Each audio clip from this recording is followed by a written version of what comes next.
हरे कृष्णा। राधे राधे। हम सब श्री कृष्ण चरितामृत श्रवण कर रहे हैं।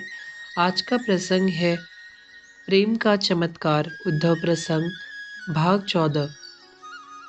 प्रेम। आहा, मेरे स्वामी अगर मुझे वृंदावन नहीं भेजते तो शायद मैं समझ नहीं पाता कि प्रेम क्या है। गुरु बृहस्पति तो कहते थे कभी कभी प्रेम अमृत स्वरूपा है, पर मैं अनुभव नहीं कर पाया।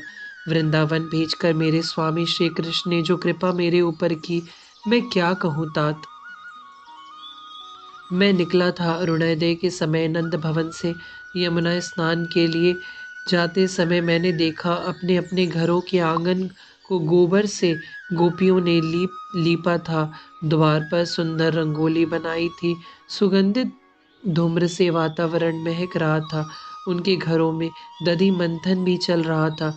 उनके कंकड़ की ध्वनि उसके कंकड़ की ध्वनि उस समय बड़ी दिव्य लग रही थी। वह लगा रही थी अपने मधुर कंठ से। उनका कंठ इतना सुरीला था कि कोयल भी लजा जाए। उद्धव, मैं एक प्रश्न कर सकता हूँ? विदुर जी ने उद्धव से पूछा। हाँ हाँ तात, आप पूछिए, उद्धव ने कहा। उद्धव, तुम एक तरफ बता रहे हो विरह से व्याकुल है पूरा वृंदावन, और दूसरी तरफ तुम यह भी कह रहे हो कि गोपियों ने अपने घरों में रंगोली भी निकाली हुई है, गीत गा रही हैं, उनके कण कण बज रहे हैं। यह सब आनंदित है। उद्धव कुछ देर के लिए मौन हो गए, फिर बोले, तात, यही प्रश्न तो मेरे मन में भी उठा था, पर बाद में जब मैं समझा तब मैं भी चकित रह गया। इनको किसी ने कह दिया है कि श्री कृष्ण कभी भी आ सकते हैं मथुरा से, इसलिए ये लोग अपने आप को प्रसन्न दिखाने का प्रयास करते हैं, सज धजते हैं, आंगन को सुंदर रखते हैं, माखन निकालते हैं, गीत गाते हैं, ताकि श्री कृष्ण आए तो उन्हें दुखी वृंदावन देखकर बुरा न लगे। तात, कैसा ऊंचा प्रेम है इन ब्रजवासियों का। अपने दुख की इन्हें कोई परवाह नहीं है, परवाह है तो श्री कृष्ण की। ओह, विदुर जी यह बात सुनकर बिलक उठे थे। ये कैसा अद्भुत प्रेम। मैं यमुना में गया, स्नान किया, फिर संध्या करने बैठा ही था कि हमारा श्याम आया है आपके साथ। वह छोटे छोटे बालक आ गए थे मेरे पास और मुझसे पूछने लगे थे। अभी तो नहीं, किंतु मैं इतना ही बोला था, पर मेरे ना कहने का प्रभाव ऐसा पड़ेगा, मैंने सोचा नहीं था। यमुना तुरंत सूख गई थी। कछुओं की भरमार। मैंने दृष्टि घुमाई और जहाँ जहाँ तक देख रहा था वह सब कुछ जल गया था, मानो अभी अभी दावाग्नि लग गई है।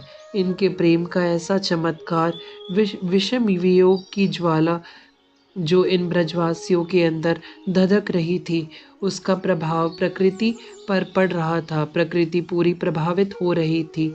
अभी अभी ये कितने सुंदर थे। देवताओं का रूप भी इनके आगे कुछ तुच्छ था। पर नहीं आए श्याम, यह सुनते ही काला पड़ गया था इनका रूप। कृश हो गए थे यह कल्पन कल्पनातीत। पर मुझे घबराहट होने लगी। यह क्या है? मेरी संध्या छूट गई थी, मेरा गायत्री का जप छूट गया था। पर तभी एक सुंदर सा ग्वाला आया और मुस्कुराते हुए बोला, यह झूठ बोल रहे हैं, हमारा श्याम तो आ गया।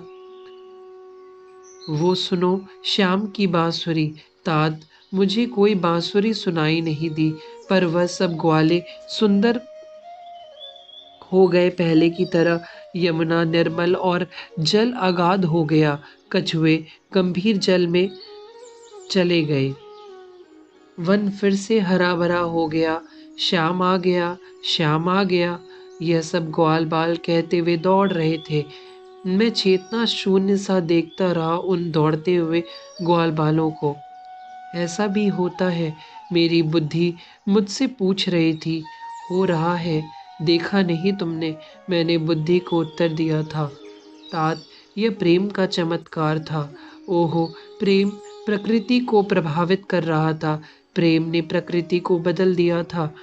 पर हंसी आती है, प्रकृति क्या, प्रेम तो पुरुष को भी बदल रही थी। श्री कृष्ण ऐसे ही तो नहीं रोते मथुरा में इन लोगों के लिए।